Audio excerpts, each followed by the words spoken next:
Muy bien, hermanos, bienvenidos a nuestra clase de los viernes y vamos a continuar con nuestro estudio de Apocalipsis. Hoy llegamos a Apocalipsis capítulo 7 y vamos a dividir en dos partes este estudio. La primera parte correrá de Apocalipsis 7 del 1 hasta el versículo 8. ¿Ok? Y la segunda parte correrá desde el 9 hasta el final, el versículo 17. Así que por ahora solamente leamos Apocalipsis capítulo 7 del 1 al 8. ¿Ok? ¿Lo tienen, hermanos?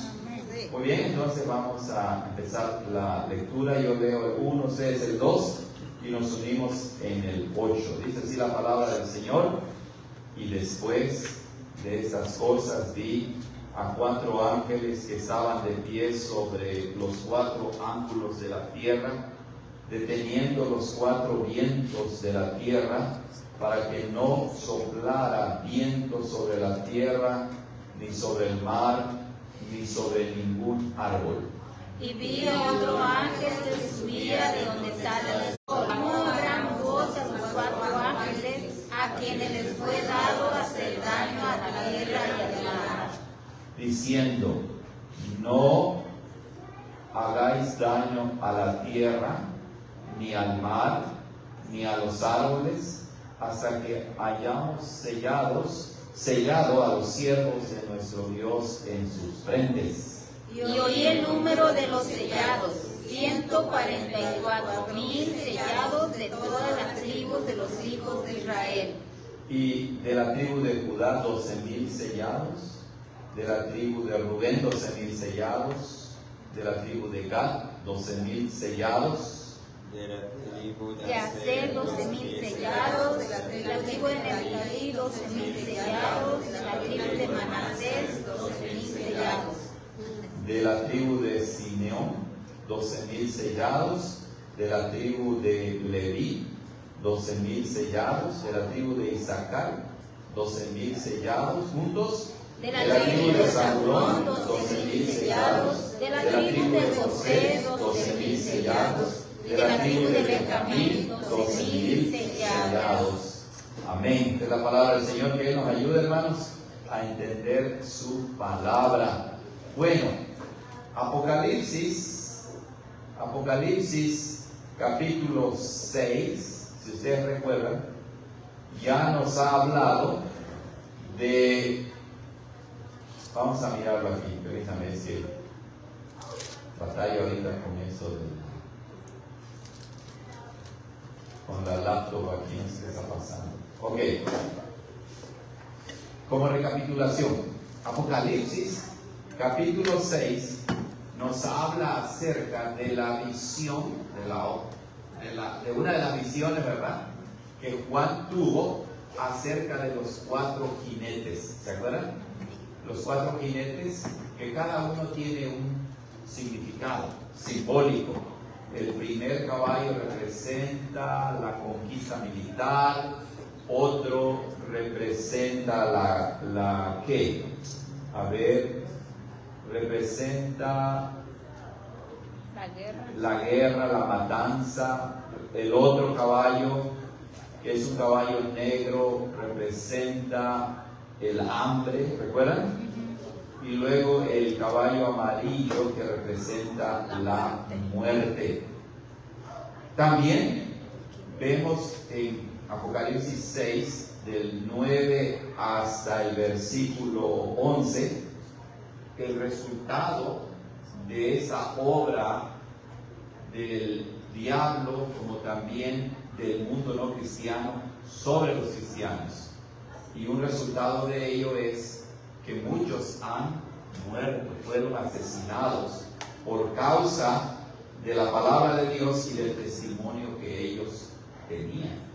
Entonces, aprendimos que esos 4 jinetes representan no necesariamente cronológicamente lo que va pasando, sino que son eventos que van ocurriendo a lo largo de toda la historia de la humanidad.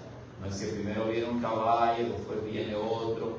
No esa es la intención, sino es lo que va a acontecer entre la primera y la segunda venida de Cristo y cómo va a afectar a los cristianos. Pero al final de Apocalipsis 6 vemos cómo el juicio de Dios cae sobre el mundo no cristiano, al grado que quieren huir de la ira del Cordero y dicen a los montes y a los collados, a las colinas, caigan sobre nosotros, a las peñas, cúbranos de la ira del Cordero y del que está sentado en el trono. Y termina con una pregunta bien interesante. Dice allá en el versículo 17, porque el gran día de su ira ha llegado, ¿y quién podrá estar firme delante de él? Esa es la gran pregunta. ¿Quién puede estar firme delante de la ira del Cordero? ¿Quién puede permanecer de pie delante de él y decir, no derrames tu ira sobre mí porque me he portado bien, porque he obedecido tu ley? ¿Quién puede estar delante de la ira del Cordero? Esa es la gran interrogante. ¿Quién podrá? Bueno, pues cuando entramos a Apocalipsis capítulo 7, vamos a encontrar la respuesta a esa pregunta. ¿Quiénes podrán mantenerse de pie delante de la ira del Cordero, para que entonces su ira no caiga sobre ellos y sean condenados eternamente en el infierno? Y el capítulo 7 en ese sentido es un bello capítulo porque nos responde a esa pregunta. Los que podrán mantenerse de pie son aquellos que han sido sellados, son aquellos que han sido comprados con la sangre del Cordero, y entonces seremos libres de la ira del Padre, de la ira del Cordero. ¿Ok? Vamos a ver cómo eso se desarrolla entonces. Dice allá en Apocalipsis 7:1 que después de la visión que tuvo en el capítulo 6, ahora tiene otra visión. Por eso empieza diciendo, después de estas cosas vi. No quiere decir que lo que va a ver ahora es lo que sigue en orden cronológico a lo que vio en Apocalipsis 6. No, simplemente son las visiones que él está viendo, que no necesariamente es un orden secuencial. Primero va a suceder eso, después lo otro. A veces las cosas coinciden, ¿ok? Por eso él dice, después de estas cosas vi, sigue otra visión. Juan podía ver. ¿Qué fue lo que vio? Pues lo que hemos visto a lo largo de Apocalipsis, el lugar de los ángeles, ¿verdad? En el trono celestial y cómo ellos están al servicio de Dios. Dice, ¿vi a cuántos ángeles? A 4 ángeles que estaban de pie sobre los 4 ángulos de la tierra, deteniendo los 4 vientos de la tierra. Entonces, ¿qué número se repite allí? El número 4. Entonces, ese número es importante porque simboliza la totalidad de la creación de Dios.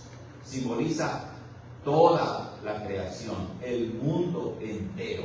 ¿Ok? Noten cómo dice 4 ángeles. Estos no son, al parecer, los 4 seres vivientes que se han mencionado antes, que son un tipo especial de ángeles. Son ángeles poderosos, ángeles que están al servicio de Dios en su trono celestial. Dice que vio esos 4 ángeles que estaban de pie, listos para ejecutar la orden de Dios, pero los vio sobre los 4 ángulos de la tierra. Y decimos que el número 4 se refiere a la totalidad de la tierra, de la creación, porque los 4 ángulos de la tierra pues se refieren a los puntos cardinales, ¿verdad? Al norte, al sur, este y oeste, o sea, abarca la totalidad de la creación de Dios. ¿Y qué estaban haciendo estos 4 ángeles de pie? Estaban, dice, deteniendo los 4 vientos de la tierra. Recuerden que ya en el capítulo 6 vemos el inicio de la ira del Cordero. se está llevando a cabo la ira del Cordero, pero todavía no cae de una manera plena sobre toda la raza humana incrédula.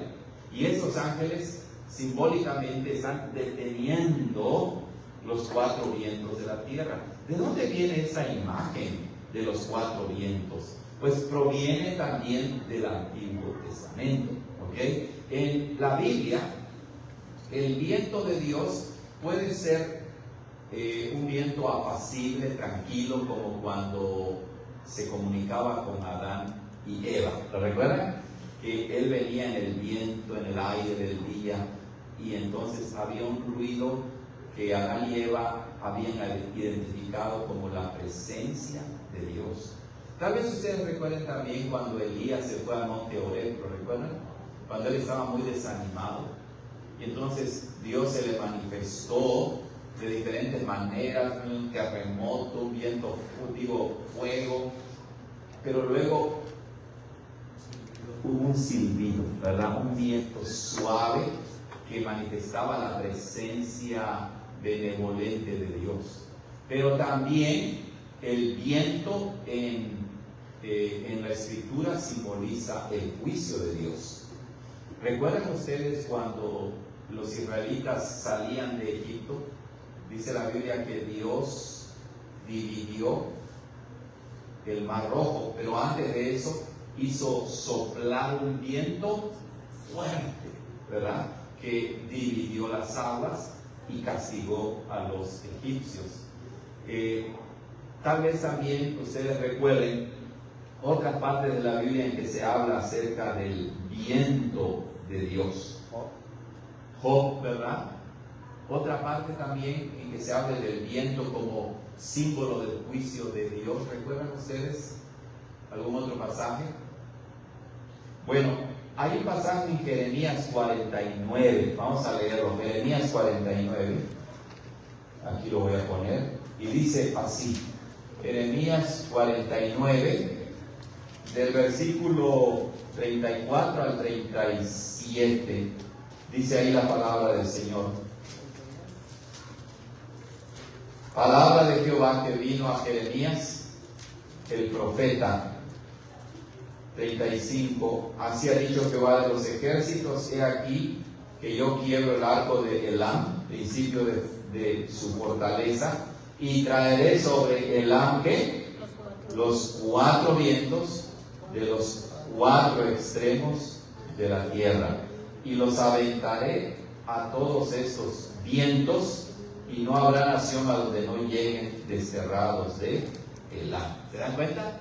Los cuatro puntos cardinales, los cuatro vientos, y el viento significando el juicio de Dios, está claramente revelado allá en Isaías 49. Jeremías 49. ¿Ok? Entonces, regresando a Apocalipsis capítulo 7, entonces vemos que el viento simboliza el juicio de Dios. Y noten que simboliza el juicio de Dios sobre la totalidad de la creación, cuando dice que los cuatro ángeles estaban deteniendo los cuatro vientos de la tierra para que no soplara viento sobre la tierra. Ahí no significa el planeta Tierra, sino sobre la parte seca, ¿verdad? Sobre la tierra, sobre el suelo, ni sobre el mar. Pues básicamente eso abarca la totalidad de la creación, pero también sobre ningún árbol. ¿Ok? Entonces vemos cómo Dios tiene control de todas las cosas. Además de lo que ya dijimos, el versículo 1 nos recuerda que de Dios viene la bendición y la maldición, y también es Dios quien tiene el control. Él sabe el tiempo exacto en que va a dejar caer toda su ira sobre la humanidad increíble. ¿Ok? Continuamos. Y dice: y vi a otro ángel que subía de donde sale el sol, teniendo el sello del Dios vivo, y clamó con gran voz a los cuatro ángeles a quienes les fue dado hacer daño a la tierra y al mar. Noten, hay ahora un quinto ángel. No se nos dice quién sea este ángel, solamente se dice que subía de donde sale el sol. Y luego, en la segunda mitad dice que clamó a gran voz. Antes de entrar a este ángel, recuerden otra vez que en el capítulo 5 hay un ángel que proclamaba ¿a qué? A gran voz. Y luego, conforme avanzamos en Apocalipsis, aprendemos de otros ángeles que no solamente hablaban con voz fuerte, sino tocaban ¿qué? Trompetas, ¿verdad? Al parecer, estos ángeles son ángeles poderosos que claman a gran voz, y dice, clamó a gran voz a los 4 ángeles a quienes les fue dado hacer daño a la tierra y al mar. Es decir, simbólicamente, ¿verdad? Tenían que clamar con gran voz para que su voz, por así decirlo, se escuchara en toda la creación. Nadie se iba a escapar de escuchar esta voz de los ángeles poderosos de Dios, en especial de este ángel. Pero vamos al ángel específicamente. Dice que este ángel subía ¿de dónde? De donde, a ver, de donde sale el sol. Otras Biblias, de hecho, lo traducen así. Y vi a otro ángel que subía del oriente o del este. Y ese es bien interesante, ¿verdad? Porque en la escritura, hermanos, Antiguo y Nuevo Testamento, cuando se habla del oriente, se refiere a la salvación de Dios. ¿De dónde viene la redención y la salvación? Entonces, este ángel es un ángel que no trae el juicio de Dios simbolizado por los vientos, sino es un ángel que va a dar buenas noticias, ¿ok? Dice, vi a otro ángel que subía de donde sale el sol. Vamos a Malaquías 4 del 1 al 3. Vamos a Malaquías 4 del 1 al 3. Porque de manera muy interesante allá, a nuestro Señor Jesucristo, ¿cómo se le llama? ¿Lo recuerdan? Dice Malaquías 4, porque aquí viene el día ardiente como un horno, y todos los soberbios y todos los que hacen maldad serán estopa, y aquel día que vendrá los abrazará, ha dicho Jehová de los ejércitos, que no les dejará ni raíz ni rama. Y luego dice, mas a vosotros los que teméis mi nombre, nacerá ¿quién? El sol de justicia, y en sus alas traerá sanidad, y saldréis y saltaréis como becerros del establo. Y es interesante que en Apocalipsis 7:2 diga que ese ángel venía de donde sale el sol. Por eso es que decimos que el oriente, o de donde sale el sol, simboliza la llegada, el arribo de la salvación de Dios, específicamente de nuestro Señor Jesucristo, que es nuestro sol de justicia. Pero bueno, ustedes recordarán que también allá en Mateo 2 llegaron los magos para visitar a Jesús. ¿Y de dónde venían los magos? Del oriente, de donde sale el sol. Y entonces ven la conexión, vienen del oriente buscando a quién, al sol de justicia, al rey que ha nacido, al Salvador. Y por eso es que cuando regresamos a Apocalipsis capítulo 7, déjenme encontrarlo otra vez, versículo 2, es bien significativo que este ángel no sale por accidente de un lugar, de una dirección, sino sale de donde sale el sol, del oriente, simbolizando la llegada de la redención y de la salvación de Dios. Y este ángel dice que tenía el sello del Dios vivo, del Dios viviente. Recuerdan que estamos memorizando Éxodo 3:14, que dice, yo soy, ¿verdad?, el que soy.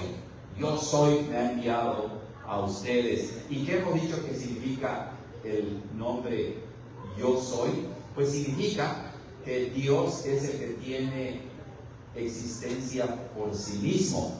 Él es la vida misma. Si quieres saber en último análisis qué es la vida o quién es la vida es Dios mismo. Él es la vida. Por eso Jesús, que es Dios, también dijo: yo soy el camino, la verdad y la vida. Entonces, la vida no es un concepto, no es una ideología, no es una filosofía. La vida en realidad es Dios mismo.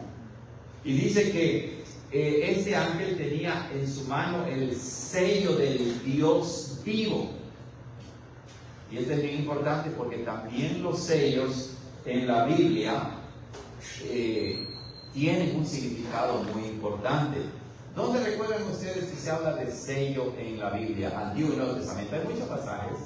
¿Recuerdan alguno? En Daniel. ¿Okay? Dice que cuando los políticos, ¿verdad?, alrededor del rey le pidieron que construyera una estatua, ¿no?, y que no la adorara, pues lo tiraran al foso de los leones. Y entonces el rey dio la orden, ¿y qué fue lo que hizo? Selló, ¿verdad?, ese decreto, lo selló. Otro ejemplo, hermanos, que ustedes recuerden, en Esther también, el rey sella, ¿verdad? Bueno, en el mundo antiguo se usaban los sellos y se usaban de diferentes maneras. Los sellos servían para darle autenticidad a algún decreto, alguna orden. No era algo falso, sino cuando se veía el sello del rey significaba que era auténtico. ¿Ok? Los sellos también, pues obviamente simbolizan propiedad. Si tienes ganados, por ejemplo en México se estila mucho, en todo el mundo en realidad, con un hierro candente que tiene las iniciales del dueño, ¿verdad?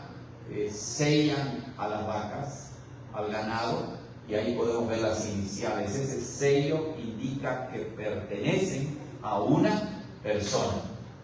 Pero también los sellos indican seguridad, indican protección.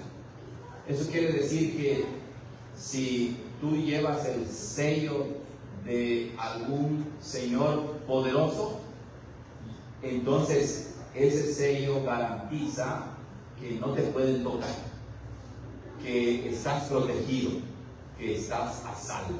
Entonces los sellos son muy importantes. Y claro, aquí estamos hablando de manera simbólica, ¿verdad?, del sello del Dios vivo, del Dios todopoderoso. Y ya eso nos indica un mensaje muy importante. Significa que el Señor nos ha sellado para ser de su propiedad. Y nos ha sellado con un sello auténtico, que realmente somos hijos verdaderos de Dios y por lo tanto Él nos va a proteger en todo momento. Es muy importante, ¿verdad?, tener el sello de Dios vivo. Ahora, eso de ninguna manera significa que los cristianos que han sido sellados nunca van a sufrir. Lo acabamos de ver ya en Apocalipsis 6, que también los cristianos sufren. Pero en última instancia, el sello, en el sentido de protección, significa que nadie nos podrá arrebatar del amor de Dios que es en Cristo Jesús, Señor nuestro. Y el apóstol Pablo en Romanos lo dice así: ni lo alto, ni lo profundo, ni la vida, ni la muerte, ni ninguna otra cosa creada nos podrá quitar la salvación que Dios nos ha dado por medio del Cordero. Porque ya hemos sido, ¿qué? Sellados. ¿Y cuál será el sello de los cristianos, hermanos? Bueno, en la Biblia, ¿verdad?, leemos que el sello de los cristianos se refiere al Espíritu Santo. ¿Ok? Pero si también aquí mismo vamos en Apocalipsis, vamos a ver que más adelante, en Apocalipsis 14, se habla acerca de los mismos cristianos que han sido sellados. Y dice allá en 14:1: y miré y aquí el Cordero estaba en pie sobre el monte Sión, y con él 144,000, ¿verdad? Que vamos a mirar en Apocalipsis 7, que tenían el nombre de su Padre escrito en sus frentes. En un sentido, ¿verdad? El Espíritu Santo es el sello del cristiano, pero pues como el Espíritu Santo es Dios, entonces se puede decir que Dios mismo es el sello del cristiano. Pero de acuerdo con la Biblia, de una manera más específica, al Espíritu Santo se le llama el sello del creyente. Vamos a ver en qué partes nos habla acerca de que el Espíritu Santo es el sello del cristiano. Efesios 4:30, vamos a verlo. Efesios 4, vamos allá a Efesios 4, versículo 30. Vean cómo dice la palabra del Señor. Y no contristen al Espíritu Santo de Dios, con el cual que están sellados para el día de la redención. O sea, aquí el Espíritu Santo, que es Dios mismo, que es el sello, nos sella para el día de la redención y da la idea de que nos sella, nos marca y nos protegerá, de modo que nuestro destino está asegurado para el día de la redención. ¿Ok? El Espíritu Santo entonces es el sello del creyente. Regresemos a Apocalipsis 7 y vemos que sigue describiendo a estas personas que serán sellados. Dice, teniendo el sello del Dios vivo, en versículo 3, diciendo, no hagas daño a la tierra, ni al mar, ni a los árboles, hasta que hayamos sellado a los siervos de nuestro Dios, ¿dónde? En sus frentes. Okay. Vean, que es bien interesante que la palabra de Dios diga que los siervos de nuestro Dios son sellados en sus frentes. ¿Ok? Pero noten algo antes de eso, hermanos. Noten cómo el ángel le dice a los 4 ángeles así. Y vi otro ángel que tenía el sello del Dios vivo, clamó a gran voz a los 4 ángeles diciendo, no hagan daño. Y luego dice, hasta que hayamos sellado. Noten cómo habla en plural.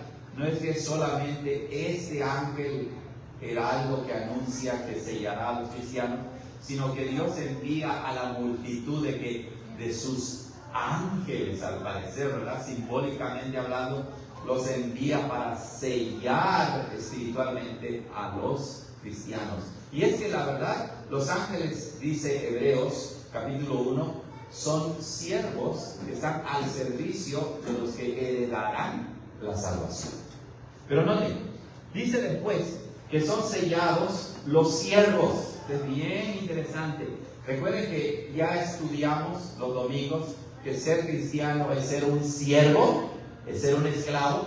Entonces aquí no ha sellado solo a un grupo élite, no ha sellado a un grupito de verdaderos cristianos, no, sino que los cristianos en general son descritos como siervos, servidores de Dios. O sea, tú y yo, no importa nuestra vocación, yo como pastor, ustedes como amas de casa, ustedes como campesinos, ustedes como ingenieros, cualquiera sea la vocación, ustedes son siervos de Dios y han sido sellados.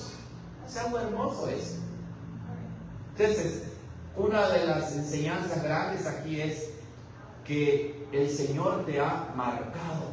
Tú le perteneces a Él. Le perteneces a Él y Él te conoce. ¿Se acuerdan de ahí una parte en 2 de Timoteo 2:19 que dice lo siguiente? Vamos a 2 de Timoteo 2:19. 2 de Timoteo 2, versículo 19 dice así: pero el fundamento de Dios está firme, teniendo este serio. Conoce el Señor a los que son suyos, y apártese de iniquidad todo aquel que invoca el nombre de Cristo. Hermano, hermana, tú eres siervo de Dios. Has sido sellado, has sido sellada. El Señor te conoce, y por lo tanto, apártate del pecado, apártate de maldad. Recuerda, tú perteneces al Señor Jesucristo. Por eso es que siempre digo, ¿verdad? Y recordarle a nuestros niños cuando vayan a las escuelas: ustedes han sido sellados, ustedes son marcados, ustedes pertenecen a Dios. Apártense del pecado, apártense de la maldad, vivan como verdaderos siervos de Dios. Entonces, es hermoso, hermanos, que el Señor, por medio de este ángel, dice que ellos van a sellar a los siervos de nuestro Dios, a todos los cristianos. O sea, esto es algo que va sucediendo desde que el Señor Jesucristo vino, ¿verdad? Ha estado sucediendo por 2000 años y seguirá sucediendo. Cuando el Espíritu Santo transforma a alguien, cuando lo regenera, lo convierte, esa persona ha sido sellado. Ha sido sellado. Tú eres diferente, hermano, hermana, porque llevas el sello de Dios. Pero vean qué dice: hasta que hayamos sellados a los siervos de nuestro Dios en sus frentes. ¿Por qué en la frente? Claro, ¿verdad? La frente, pues obviamente está conectado con la mente. Ese es un buen punto. Entonces quiere decir que, como dice el apóstol Pablo en Romanos 12, que debemos renovar nuestras mentes. ¿Qué más? Porque dice, está a la vista, correcto, es algo visible, ¿verdad? Es algo visible. Eso quiere decir que el sello de Dios para el cristiano debe tener prominencia, debe sobresalir, es algo importante, y los cristianos deben vivir como si literalmente, ¿verdad?, en la frente llevásemos el sello de Dios. Eso va a transformar nuestra forma de vivir y de pensar. Bueno, no sé si ustedes recuerdan, pero también allá en el Antiguo Testamento, cuando Dios vistió al sumo sacerdote, ¿lo recuerdan? Y le dio sus ornamentos, sus vestiduras. En Éxodo 39:30, vamos a verlo, Éxodo 39:30, Éxodo 39:30, se dice así: hicieron asimismo la lámina de la diadema santa de oro puro y escribieron en ella como grabadura de sello el rótulo santidad a Jehová. Y obviamente una diadema, ¿dónde va? ¿En la cintura? Pues no, ¿verdad? Va en la cabeza, aquí en la frente. Ahí el sacerdote llevaba ese rótulo santidad a Jehová. Y si nosotros hemos sido sellados en nuestras frentes, pues quiere decir que debemos vivir en santidad a nuestro Dios.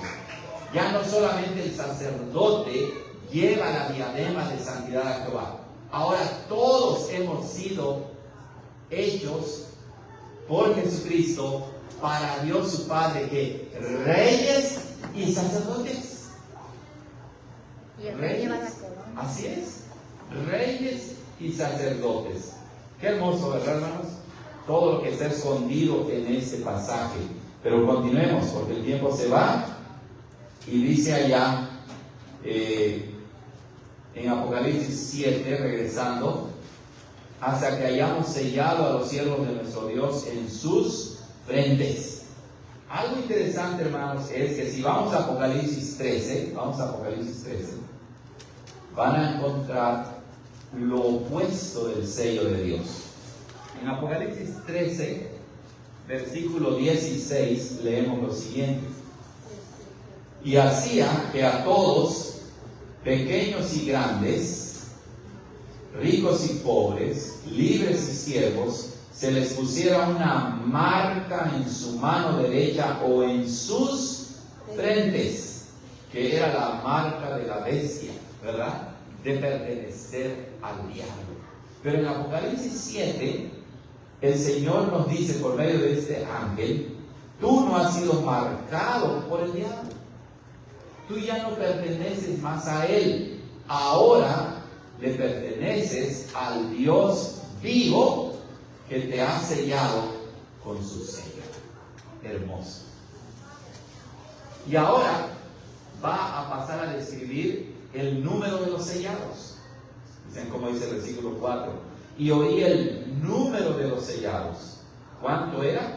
144,000 sellados de todas las tribus de los hijos de Israel. Otra vez, eso proviene obviamente del Antiguo Testamento. Los números son simbólicos y son importantes en esta conexión. Ya hemos visto números en los capítulos anteriores, ¿verdad? Se ha hablado de los 24 ancianos. Se ha hablado de las 7 iglesias. El número 7 representa perfección. El número 24 también representa completud, es algo completo. Y en este caso, si ustedes recuerdan, los 24 ancianos es suma de ¿qué? De 12 apóstoles, de 12 tribus y de los 12 apóstoles que denotan la totalidad del pueblo de Dios. Aquí también hay algo parecido. Nada más que aquí no hay una suma, por así decirlo, sino hay una multiplicación, ¿verdad? Porque 12 apóstoles más 12 tribus de Israel dan como resultado 144. Y luego cuando habla de 144,000, quiere decir que esos 144 se multiplican por 1000 y da como resultado 144,000, que es solamente una referencia al número completo del pueblo de Dios. Ese es el que significa. Si nosotros vamos también más adelante, allá en Apocalipsis 21, vamos a ir rápidamente, Apocalipsis 21, vamos a encontrar que se repite esa misma idea que apunta a la totalidad del pueblo de Dios. En el versículo 9 dice, dice: vino a mí uno de los 7 ángeles, diciendo: ven acá, te mostraré la desposada, la esposa del Cordero.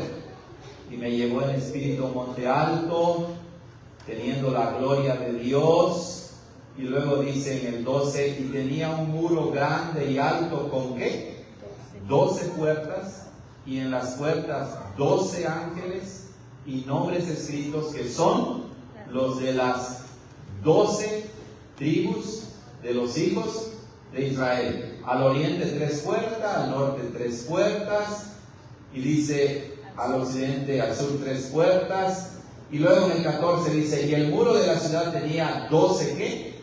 Fundamentos, y en ellos los nombres de los 12 apóstoles del Cordero. ¿Se dan cuenta? Entonces, el número 144 es el resultado de sumar 12 más 12 y después multiplicarlo por 1000, ¿no?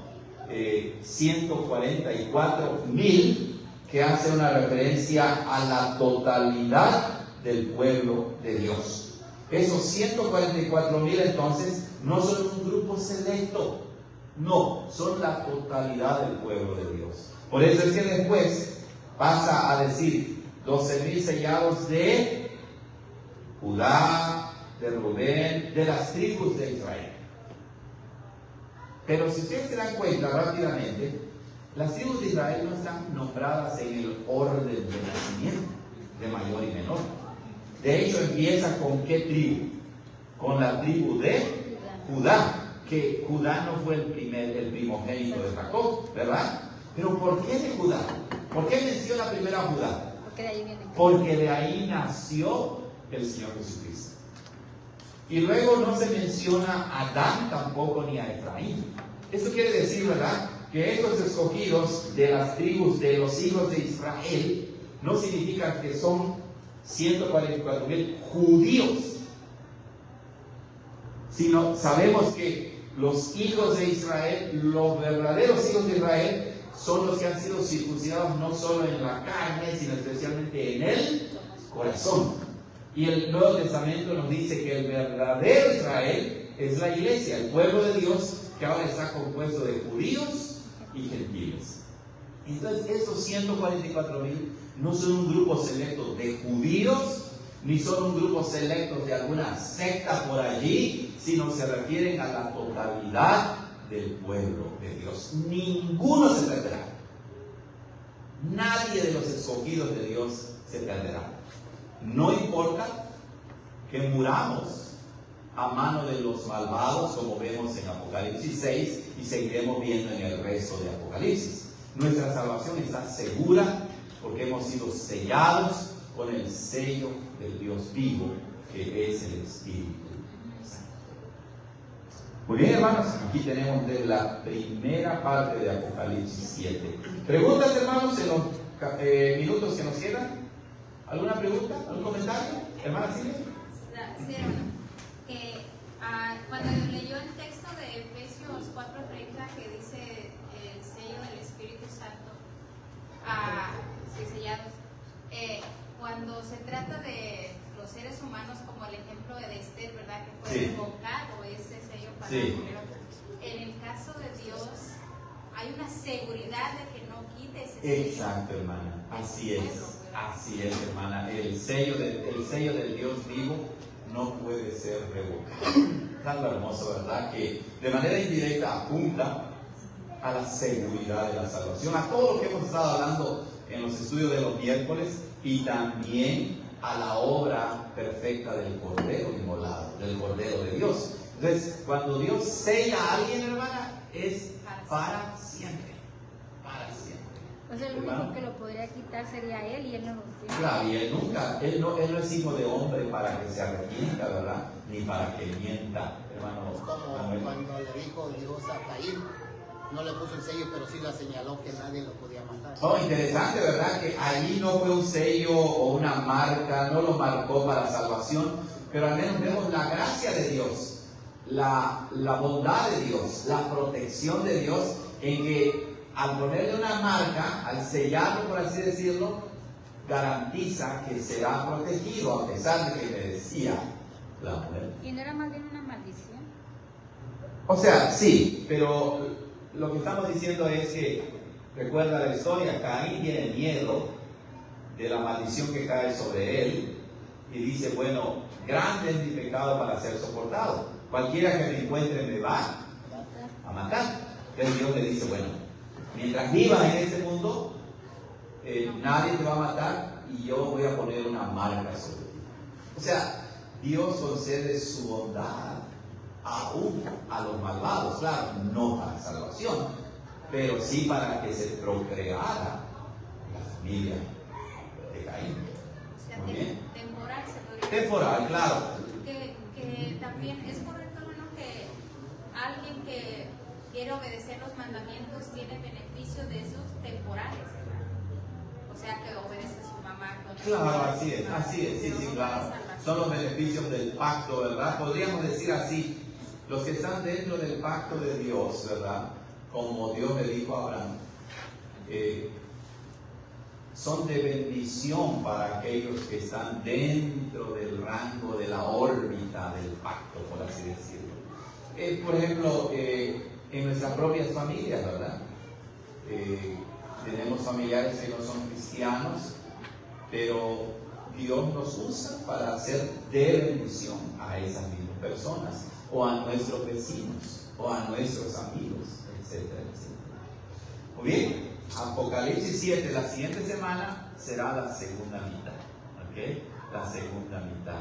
Y claro, es el número completo de salvos, de sellados, de los que podrán estar delante de pie, delante del Cordero, pues son aquellos que dice en el versículo 9, una gran multitud, la cual nadie podía contar, de todas las naciones y tribus y pueblos y lenguas, ¿ya vieron? Que estaban en pie delante del trono y delante del Cordero. Y esto solamente confirma que los 144,000 no son 144,000 judíos. Pero no se puede referir a los del Antiguo Testamento. No, porque el 9, por eso estoy leyendo el 9, dice que era una gran multitud de todas las naciones y tribus y pueblos y lenguas. O sea, lo hermoso aquí es que nadie queda excluido, ni nadie queda incluido solamente por ser judío, ¿verdad? O por ser alguien muy especial. Si así se quiere ver. Hermano, porque quiere que para el mismo apóstol Pablo había una preocupación de su pueblo. Claro, así es. Creo que esto para ellos era un consuelo de que sí, Dios también iba a salvar. Así es, Dios tiene un plan para todas las naciones y para su pueblo Israel.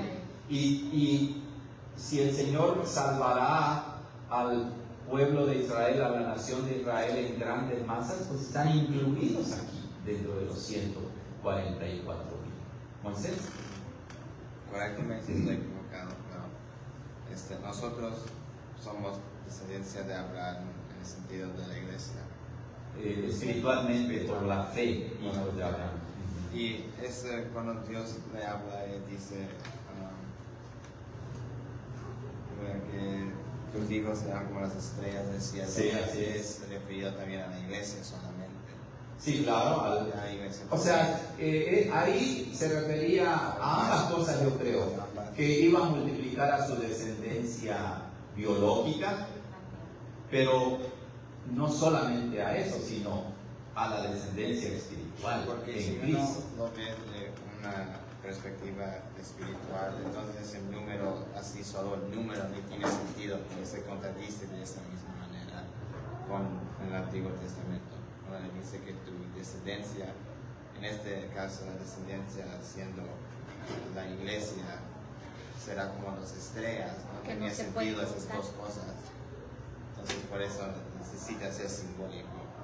Ok, sí, claro, sí, o sea, la 144,000 es simbólico en el sentido de una multitud, de una descendencia numerosa, correcto, así es, buen punto ese. Y recuerden cómo dice el apóstol Pablo en Gálatas. Vamos a Gálatas capítulo 6, bueno, aquí lo podemos leer, Gálatas 6, dice ahí, pues por eso es tan importante conocer la palabra, ¿verdad? Leer la palabra, porque así podemos comparar la escritura con la escritura.